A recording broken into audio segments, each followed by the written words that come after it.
Hey everybody, welcome to yet another Star Trek podcast. I'm your host for the evening. My name is Drew. Thank you for tuning in. I'm joined by two wonderful Star Trek fans. I'm assuming that they're both fans. I know one of them is. But after so many episodes, I gotta say, I think the other one is. I don't know. Let's start out with the fake fan first. Majid. I'm the fake fan? What the hell? You're the fake fan, but we're converting you. We're converting you. I even knew that you were doing like the William Shatner impression at the beginning of this.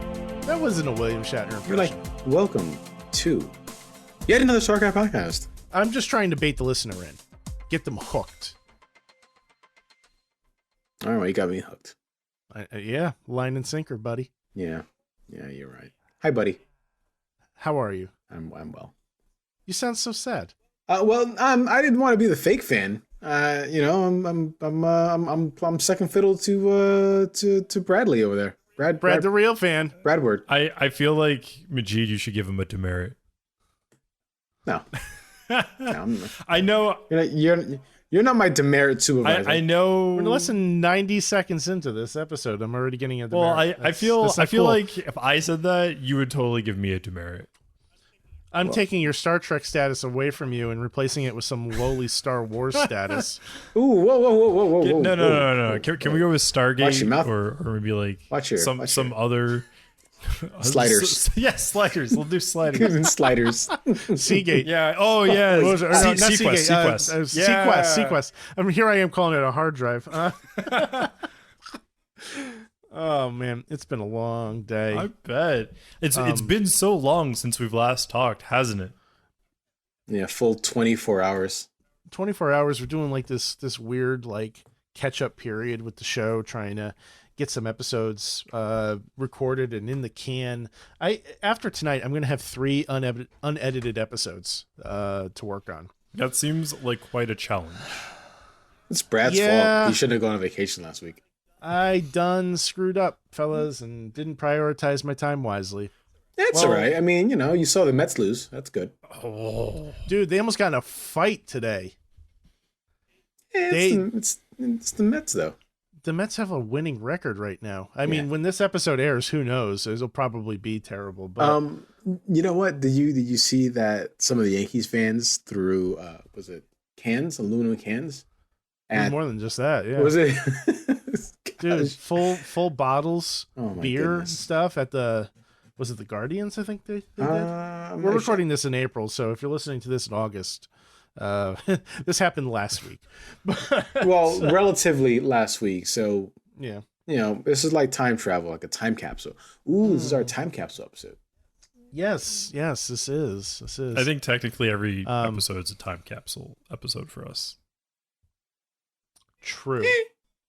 No, but I mean, well, for the sake of the argument to make me feel right, it's not. Well, you know what? It's time travel related, so therefore it makes you happy. You'd know that, wouldn't you? Brad is from the future, guys. Brad's from alternate Earths as well. Well, he doesn't abide by the normal rules of the space-time continuum. Well, listen, we have an episode to cover, and we don't need roads to do it, right? Is that a Back to the Future reference? It totally is. It was supposed to be. It was pretty great. It was a little watered down, but I think it hit the mark. I think it was forced. You're forced. That's fair. I've hit the level of exhaustion where like right, your insults are my insults are like 3rd grade level, and I'm just a little bit loopy.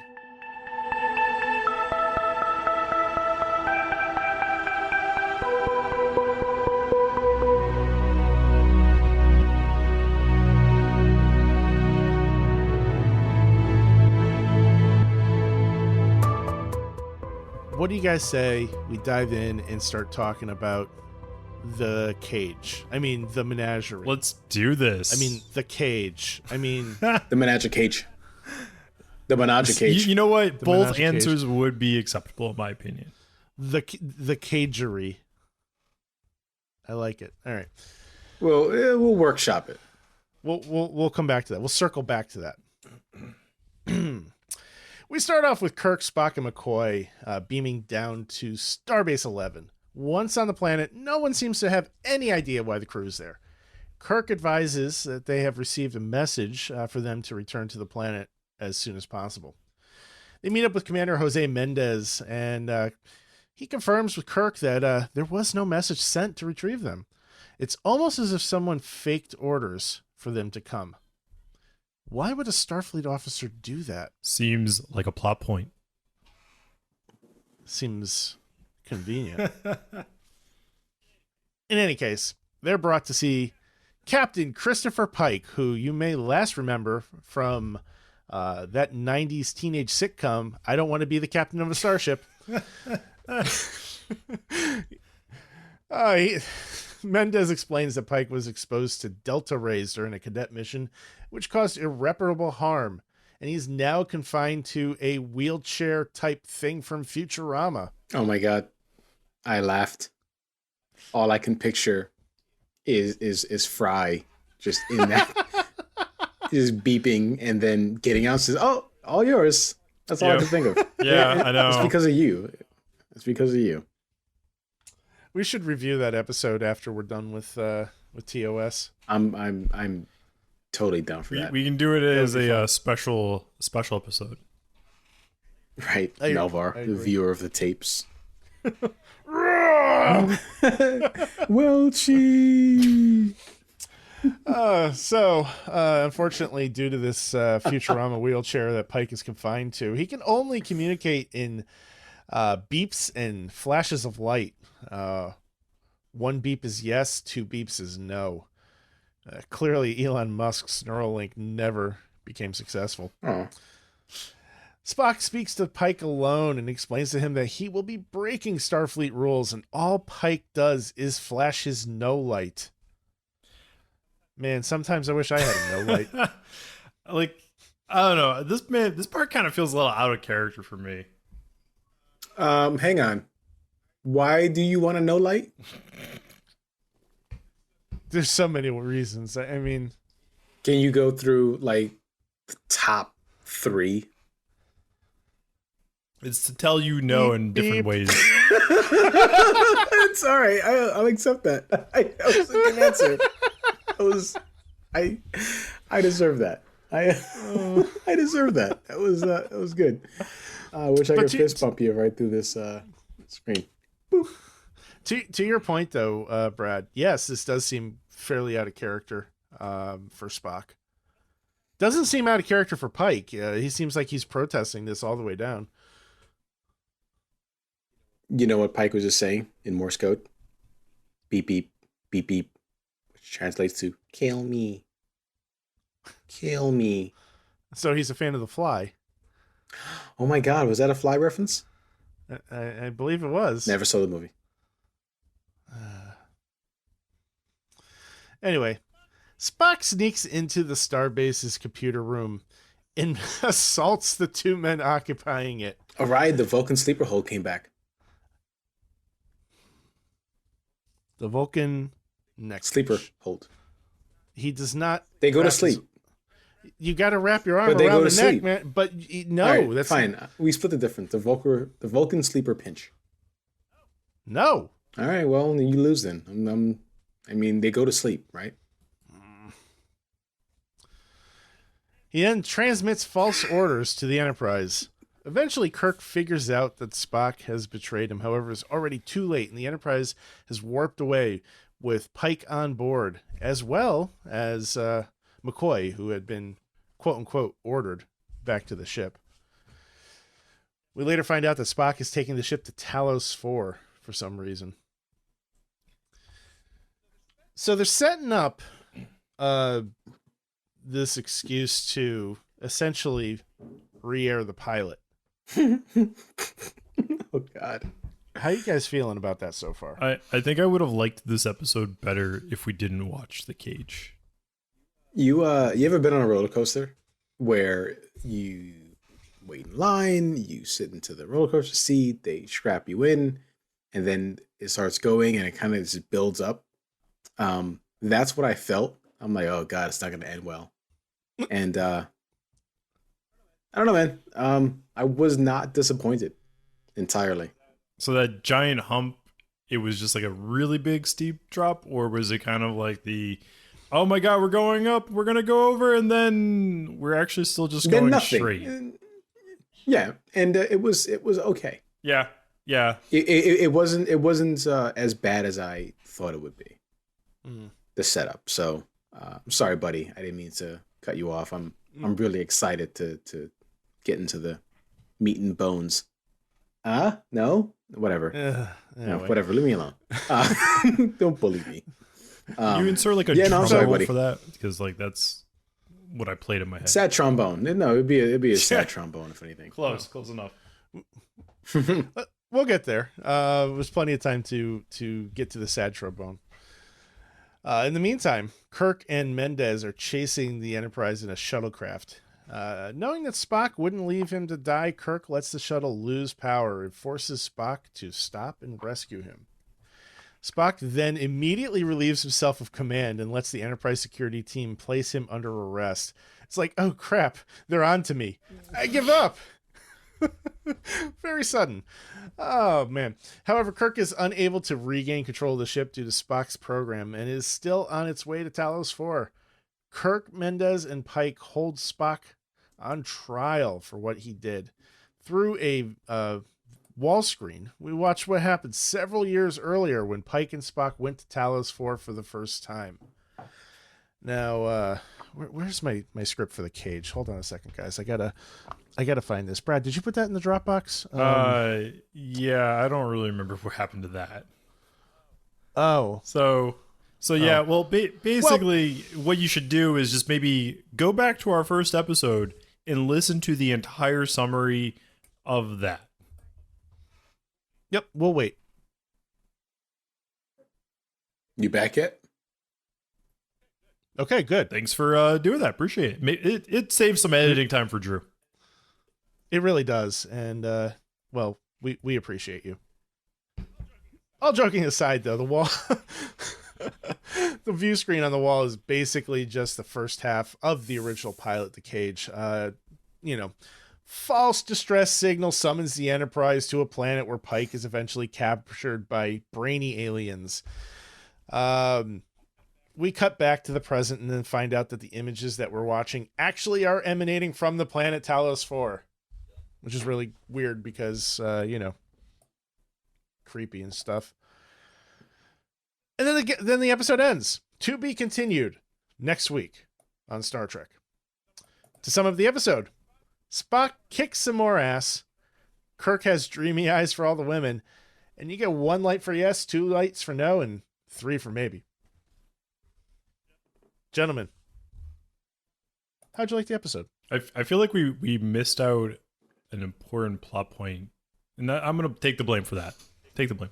Is that in the episode they explained that no Federation officer is allowed to go to Talos 4 for some reason, or else they will die, or not. No, Yeah, they'll be executed or something like that. Yeah, it's like super classified planet, like under penalty of death. Which it's like they know already. So it sets up that mystery. We have elements of my favorite parts of episodes is ticking clock, a mystery, and the stakes are pretty high. I loved it. I think I have a problem with Spock's behavior.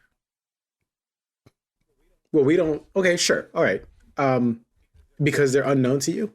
No, his motives. His they make several comments like Kirk and Mendez. Well, Kirk mainly is like, my first officer wouldn't be able to do that. He's a Vulcan. He's not capable of flying, which is obviously untrue. But there's no, like, looking at the previous episodes, there's really no foreshadowing of him ever wanting to break rank, to go against captain's orders. At least in my mind, it's not there, and so it feels very out of character for me. Mm-hmm. And I think because we're dealing with a 2-part episode, while you're okay to have those reservations about Spock's actions, you also can't really definitively say what his actions are until part 2 airs and we talk about it. Right. We don't know his motives yet. Yeah. You know, we just know that he's taken the ship hostage and he's going to this planet. We don't know what the plan is. Yeah. This is one of the better two-part or first part of a two-part episode in a series since Who Shot Mr. Burns? Mm. You know, sets up the mystery, it sets up the conflict, and everybody has their, you know, agenda. By the way, I don't trust Mendez. I do not trust Mendez. He's obviously hiding something. He's hiding something. Well, what's the rationale behind that? He knows he's all he's trying to do is just nail Spock to the wall. That's it. He's just trying to nail his ass to the wall. And every chance he gets, he's like, all right, well, we heard enough. Shut him down. Arrest him. Mm-hmm. Why is he in his quarters? Why isn't he shot out through a torpedo tube? You know, things like that. Mm-hmm. Like, you know, he obviously wants to shut this down. Like, he has an idea. He already knows about Talos 4. Maybe he knows about the big brain perverts. We don't know. But Mendez cannot be trusted. I don't get that vibe about him. I feel like he's, I don't know. This is the first time that we've encountered an admiral-like person in Star Trek, right? So I think he holds the rank of Commodore. Is that correct? So I'm gonna say yes until I can confirm. Let's see, Mendez. Yeah, Commodore Jose Mendez. So, you know, we have, this is the first time that we've encountered somebody that has more authority than Kirk does.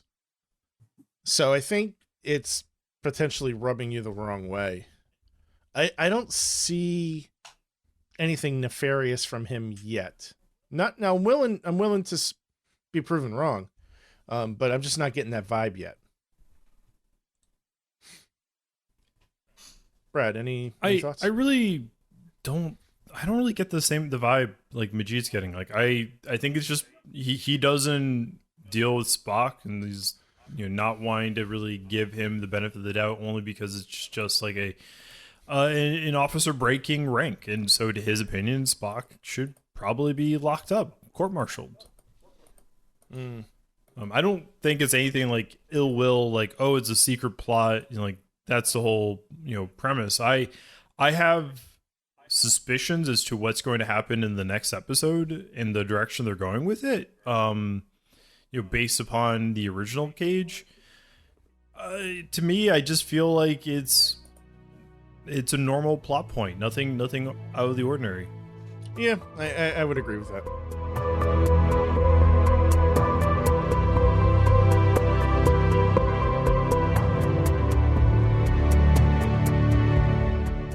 How do you guys feel about the portrayal of Pike? You mean like how... I think he's pressing those buttons pretty well. When you say betrayal of Pike, you mean like how Spock is taking him against his wishes? Yeah, I mean, like, okay, granted, like, let's try to look beyond the wheelchair, the one beep, two beep thing, right? We have a guy who, after the last time we saw him, commanded the ship for a number of years more, became a fleet captain, and then was nearly killed in an accident, saving the lives of a bunch of cadets. So the guy that was sick of ordering people to their death almost died himself by putting his life on the line to save them. It's pretty heroic. Yeah, I can definitely see that. I feel like with the way he was trying to communicate to Spock is that he didn't want him to put himself on the line. Like, don't sacrifice yourself for me. I didn't get that. I was too busy keeping my eyes on Mendez. Something's off about that guy. Seriously, something's off about him. Listen, he wanted to I don't know, man. He knows, either he knows something or he's plotting something. Um, but man, he is not to be trusted. He is not to be trusted. Screw that guy. And I could be wrong. I could be wrong, We'll find out next week, won't we? but I don't think I am. Do we want to place bets on this? No. Mm. I mean, you and Brad could. I'm not going down the road. Right. Recovery. I get it. Well, you do have a gaming addiction, Drew. I don't have enough time to have a gaming addiction. Right. The gaming addiction is just buying games that he never plays. Yeah, I have a shopping addiction. Don't worry, my wife's got that too. A lot of the episode is just them playing the unaired pilot, which I refuse to name by name. It wasn't as much as I was expecting, though. Honestly, I thought they laid quite a bit of groundwork. I think we're going to get a lot more of the pilot next week, and a lot less of new content. Yeah, I think it's probably what's going to end up happening because they laid the setting, and it, we joked that it was about half the episode, but I think it was really maybe like a third of the episode this week. Felt like more like a third. Yeah. They did they definitely did leave out certain parts of the unaired pilot that we saw when we watched it. You know what I wish they would have left out? What's that? Pike flopping onto the bed like a teenage girl. Oh, that was like the best part, though. You get the. I'm like they're going for it.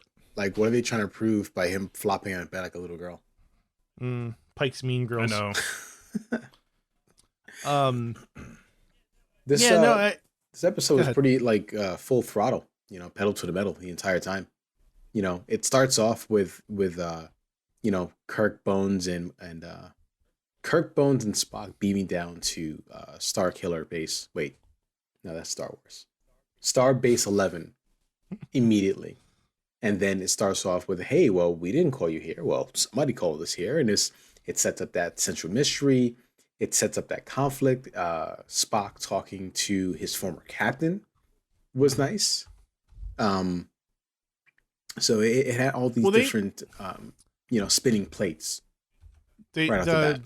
Kirk and Pike didn't serve together. Not Kirk and Pike. I'm sorry, Spock and Pike. I'm sorry. Spock Oh, okay, and Pike. okay. Yeah. Okay. I get those two guys confused. They look so similar. Okay. Well, no, I mean, it's because one's always beating the other one around like a ragdoll. I was kind of surprised to see Spock go as covert ninja as he did in the computer lab, trying to falsify the records and the commands to the Enterprise. I didn't expect him to Metal Gear around that room as much as he did. I actually really liked the part of that. Like, I like the idea. I didn't like it that it had Spock doing it though. Because it felt. Well, Spock is extremely intelligent. Well, I get that, and I think I mean more just because it felt so out of character for him to go through all these methods to do this. Like, to me, I mean, I know we're only 12 about 12 episodes in. We're halfway through the entire series. Yeah, I mean, if we're counting as far as the actual episode order goes, this is like the 11th episode. And how long was Spock serving under Kirk at this point?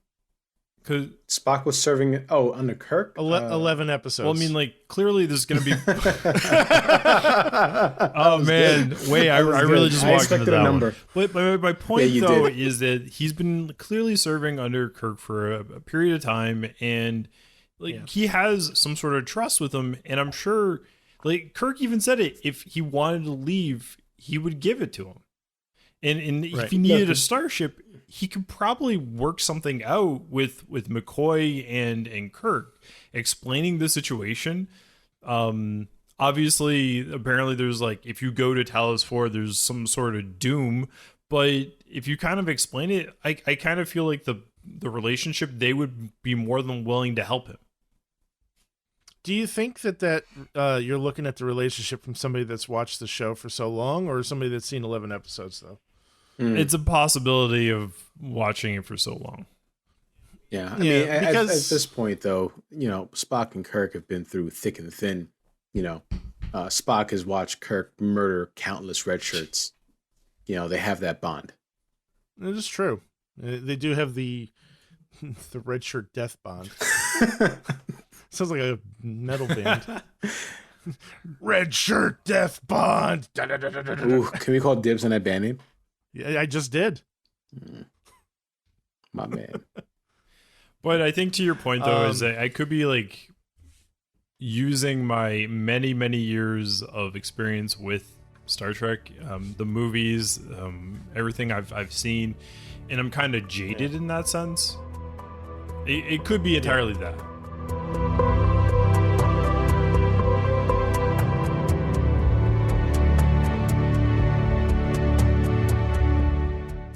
One of my favorite moments from this episode is when Spock is on the bridge with McCoy and he surrenders himself, and Spock tells McCoy to put him under arrest, and McCoy is just flabbergasted. He's like, is confining you to quarters enough? And I think not to beat a dead horse, but we know based upon the consequences of what's going to happen, right? We know that, you get court-martialed, you're going to probably lose your command, you're going to be potentially executed. It's like, we know that's what it is, but obviously there's more episodes.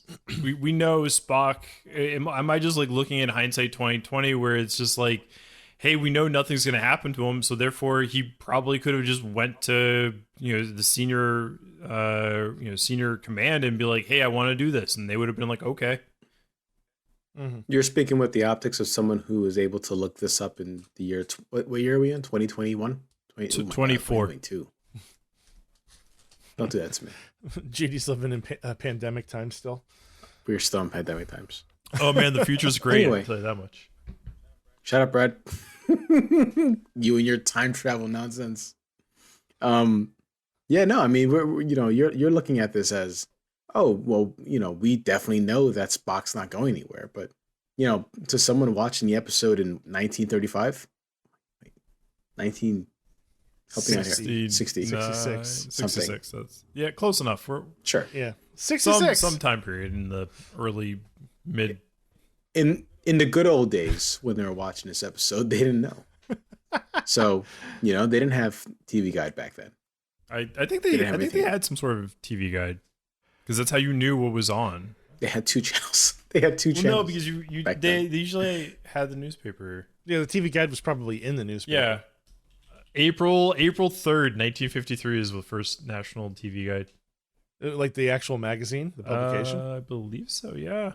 The original prototype, I don't know how much of a prototype was, but apparently it was developed by some guy in the 1930s even.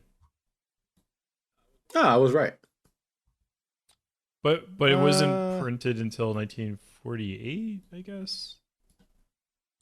But yeah, the first one, circulation about 1.5 million copies in 1953. Fascinating. Well, next week on TV Guide History. You know it. Oh man. But yeah, just some real strange behavior in this whole episode from Spock, and just completely throwing McCoy off his game. McCoy clearly has no idea what to do with this. I think the behavior from Spock can be can't really judge him on his behavior until we're able to see the outcome. Which I'm totally there for. You know what this episode did? What's that? It made me want to immediately jump into the next episode. Yeah. I think they did a pretty good job of hooking us. Yeah. I mean, honestly, without getting into the nitty gritty of the score and whatnot, I really liked this. Yeah, me too. Compared to the Cage. Yeah, it was. It was balls to the wall, full throttle.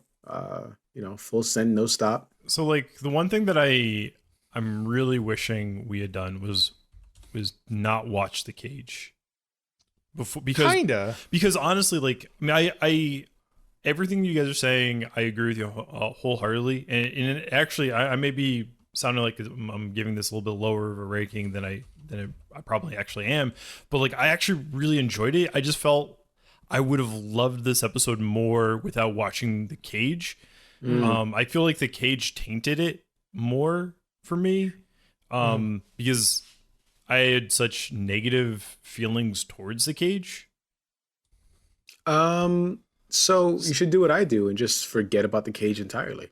Treat it like Bruno. We don't talk about it. I'm sorry, man. I don't get direct. Oh God, that joke totally flopped. I was gonna say blackout drunk. That's clearly not the case. I'm drunk right now, so it's okay. You're keeping that, right, Drew? There's no cutting that. Oh, of course, it's totally keeping. Okay, all right. We're unedited, man. Like Drew just actually doesn't even do any editing. He's just like, yeah, it's close enough. Put some music on. There you go. You see the look on Drew's face right now?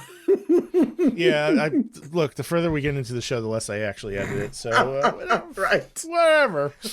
So you see that cup that he's drinking, Majid? So basically, like, it's the same cup he drinks while editing it. It starts off full to the brim with like bourbon, and like as he keeps editing, he takes more and more swigs of it, and when he gets to the end of it, he's like, yeah, that's close enough. Music, good. Cut here, cut there. The words aren't slurring. We're good. We got this. I imagine Drew edits the podcast like Bruce Almighty checks email.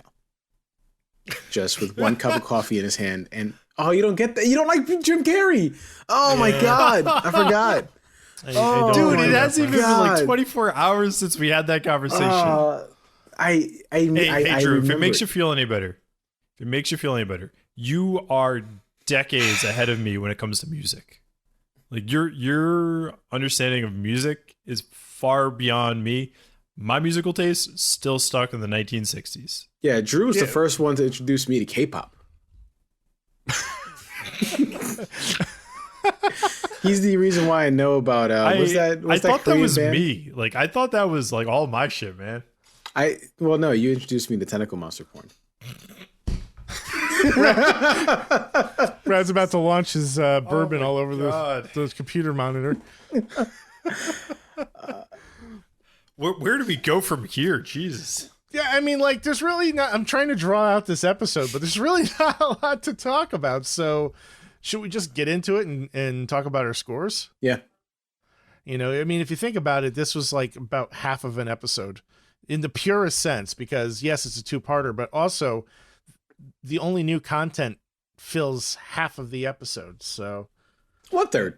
I think before we get into the scores, like the one question I ask for both of you is, would you recommend to our listeners, maybe somebody who maybe not have started with us from the beginning and maybe just picking up this episode, would you say don't watch The Cage first, watch this episode, and then watch The Cage?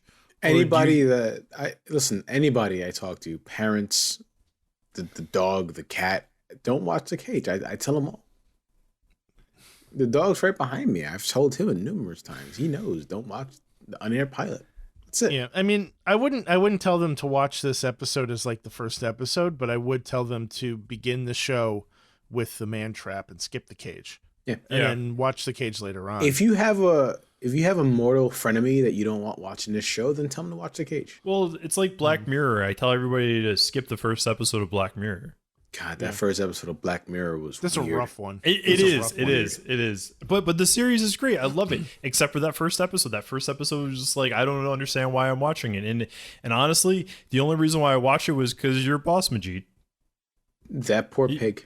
He sat us all down and was like, hey guys, you gotta watch this episode. And I was like, okay, what is this? And I was like, I don't understand why I can't, look away. It's like a train wreck. Doesn't sound like my boss. Oh man, you just get a couple of shots on him. He's great. But moving back to the episode though, like I really feel that this, I really feel that this episode benefits more by not seeing the Cage first. So I would say, pass on watching the Cage until after you watch both part 1 and part 2, because I feel like part 1 and part 2 probably benefit a lot more from skipping that episode.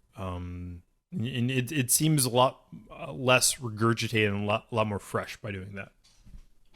Yeah, I think agree with that as well too. There's like you said before, there's a sense of urgency that the cage just is lacking, and I there's so many reasons for that, and I can't fault them for it. The unaired, the credits actually credits. The credits credit. The credits. How I want to say this without sounding stupid. The credits do mention the unaired pilot as additional footage. I'm not sure if you guys caught that. I usually stick around for the post-credit stuff. And there hasn't been any post-credit stuff. I didn't catch that, no. Yeah. It mentions the unaired pilot. Well, that's good. There's also no post-credit scene, guys, just so you don't have to stick around for these. I do it for you. Has there been a post-credit scene? If I tell you yes, would you believe me? No. Then why ask? Yeah, fair point there. Fair point. All right. Well, let's get into it. Brad, we'll start with you. What kind of score would you give this episode and why? I think I had been a little jaded by future Brad, knowing all the experiences and seeing the other interactions with Kirk and Spock, and I think I was a little bit rough on that aspect. And so through our discussion, reflecting upon it, I would say probably a 7. Mm-hmm. I think it's a very solid episode. I would have probably given it a lower score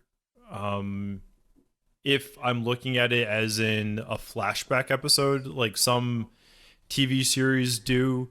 But I can't really classify this in one of those, flashback regurgitating what happened the entire season, only because when this first aired, the cage was never released. And right. I looked at it from that perspective, and if I probably were, to be honest, if I were to look at it as in cage was actually aired, I would have probably put it closer towards like a 5 maybe, but I, looking at it from the fresh perspective, a solid 7 for me.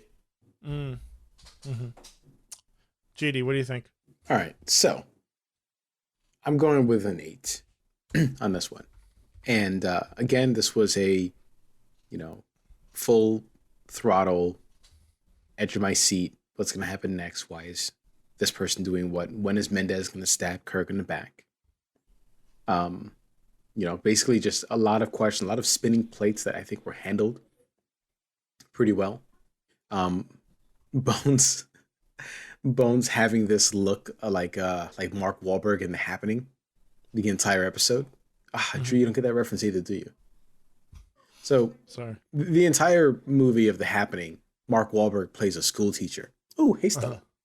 So Mark Wahlberg plays this school teacher, and he just has this look of confusion the entire movie, which is basically mirroring what the audience has, because it's a what the hell type of situation. So I'll get you a picture one day.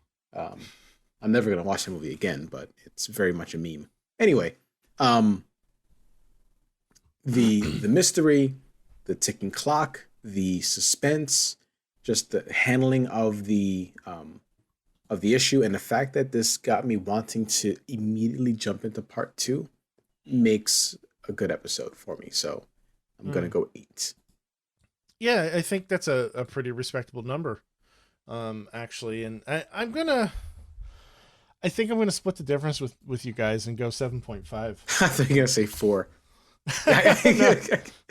This is the best first part of a 2-part episode since Who Shot Mr. Burns. Yeah, well, I mean, this did it first, but time travel, right? Right, at least 3 days in advance. Yeah. So, I think I when I was watching this episode, I really tried very hard to forget that I'd seen The Cage and just kind of watch it as if I was seeing it for the first time. That was easy for me. You know why? Listen, you don't talk about The Cage. Well, not only that, I don't talk about The Cage. It's just that even when we talk about the episodes that we've recorded, and you're like, hey, but gee, remember when you said, something stupid, this, you said, I'm like, I didn't say that. We have you on recording. I didn't say that. I forget these things pretty easily. You just go in one ear and out the other, huh? Yeah, pretty much. Yeah, All right. yeah, pretty much. Fair And enough. These things don't stick with me very often. Yeah, I mean, I'll often listen to these episodes as they come out and listen to us talk about something that we had spoken about 4 weeks prior. I have no recollection of it. So, I'm with you. I get it. So what you're saying is that you're on autopilot for these episodes. I'm on autopilot for life. Can we just That's the saddest sentence I've ever heard you utter. I don't tell you. Yeah, I mean, like, just looking at it from the perspective of somebody that had never seen the original pilot, who's been just kind of following along this series since the Man Trap has gotten this far. I think they did a great job of hooking me. Yeah. And if this was, again, back to the old metric, if this was on TV, I might start this episode over and watch it from the beginning. If I was channel surfing and I'd be like, oh man, I missed the first act. Now let me rewind it. Yeah, I actually kind of agree with you on that one, because it does have a sense of interest that kept me interested in wanting to keep going despite having to see the cage. Yeah. I don't know. And For some reason, I kind of feel like if I never saw the cage, I may actually even grade this higher to closer to like an 8 or maybe even a 9. Yeah, I could certainly. I'm going way too far now. A 9? It was entertaining though. Like I actually enjoyed it. I enjoyed it way more than I thought I would. Yeah. I was kind of concerned about doing this episode. Because you were worried if you could be conscious? Well, for starters, but no, like I just didn't want to rehash another bashing session of the pilot, Unaired pilot. the unaired pilot. Yes, and I think we managed to pull that off. So I'm pretty happy about that. Hey, Let's see. Protopike is still very much unlikable to me. I do not like Protopike. It wasn't as bad as the pilot, the unaired pilot for me at least. Yeah. Well, they edited out the worst moments. Yeah, I think that's probably the reason why he was a lot more likable. But I think I'm interested to see how the part 2 goes, and to that point even I'm interested to see if we're going to give like similar scores for part 2. Yeah. Pike 2.0, by the way, it looks like Protopike to me. Like they could have just I'm given so him confused. Let's Yeah, rewind. who Can are you talking please about? give me your Pike-isms Oh, again? all right. 'Cause So I'm- Protopike is the unaired pilot Pike. Okay. All right. Pike 2.0 is Menagerie Pike. Okay. Pike 3.0 is Bruce Greenwood from the Kelvin universe. Okay. And then we have Zaddy Pike, which is Anson Mount in Discovery and Strange New Worlds. May I make a recommendation Sure. about the naming? Uh-huh. Can you spin Bruce Greenwood off into a completely different naming scheme, because he's from a different universe? Kelvin Pike? I'm okay with that. All right. So we have Proto Pike, Pike 2.0, Kelvin Pike, and Zaddy Pike. Is that cool? I morally object to the word zaddy, but I'll allow it. All right. I mean, that's noted. You're allowed to have your disagreements with the word zaddy, but at the same time, it's also in a dictionary, so maybe we don't object to it. I think we established this was in the Urban Dictionary. I'm sorry, what was that keyword there you used, buddy? Dictionary? Urban. Catches? It counts. It says dictionary. All right. Well, for a very special episode, we'll have you read random items from the Urban Dictionary. Oh god, that is gonna be like our favorite #1 episode. And you got to do it in the sensual voice, Majid. This is what if we ever have a Patreon, this is what's going to make us the most money. Oh man, I would. Hey, you know what? I'll donate more money to us. Yeah, me too. Oh man. Yeah. All right. So this is official, though. I mean, are we okay with my naming convention now? Until you change it again, sure. Not really, but we'll see. I can't wait. I can't wait until next week we have a clone show up in Strange New Worlds, and there's like a third one, and I'm like, freaking A, man. Oh my God! Right, we have Mirror Dimension Pike. Do we have Mirror Dimension Pike? Okay, let's. Wow. We don't know. Not yet. Maybe. Well, in Strange New Worlds there could be one. But when this podcast airs, like, when this episode drops, like, we may already have that answer. So yes, Brad, you're future Brad. Why don't you tell us? It's a surprise. Oh, you jerk. Well, I'm not aware of anything at this moment, so. All right, that's fine. That's fine. So, next week, spoiler alert, the Menagerie Part 2. Well, Spock faces court-martial for kidnapping Captain Pike and hijacking the Enterprise, he further explains his actions with mysterious footage about Pike's captivity by the Telosians.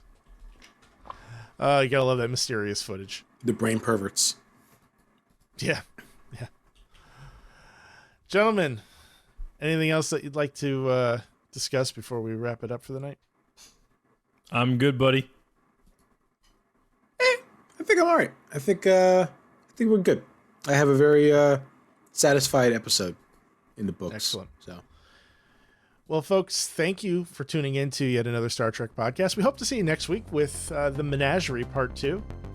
Until then, we'll see you around. Thanks for listening. bye. Take care.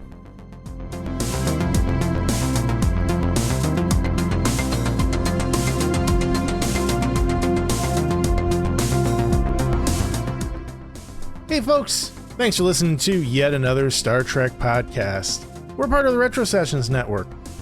This episode was recorded way back in April 27th, 2022, hosted by Brad, Majid, and myself, Drew. I edited the episode while Brad took care of the synopsis and Majid made our sexy artwork. And if you like sexy artwork, we have another artist you should check out, George Rattal. He's responsible for creating our Lower Decks characters. Head on over to Fiverr, and you can have yourself turned into a Lower Decks character as well. We have a link for that in the show notes. Speaking of links in the show notes, we'd like to thank William Grubbelar Music for writing our music, Warp Speed, and To the Stars. And he is over on SoundCloud at soundcloud.com/William Grubbelar Music. Check it out. Some great tunes over there. If you like what we do, we'd really appreciate it if you leave us a 5-star review on Apple Podcasts, Spotify, or whatever service you use to listen to your podcasts. And don't forget to check out our social media. We'd love it if you followed us there at Yet Another ST Pod. Find us on Facebook, Twitter, Instagram, TikTok. We even have a YouTube channel. So head on over to all of those, smash that like button, hit that subscribe button, click the follow, or whatever these kids are doing these days, and anyway, it would be a wonderful way to help support us. Of course, you can check out all of our work at yetanotherstpod.com. Thanks for listening. We'll see you next week.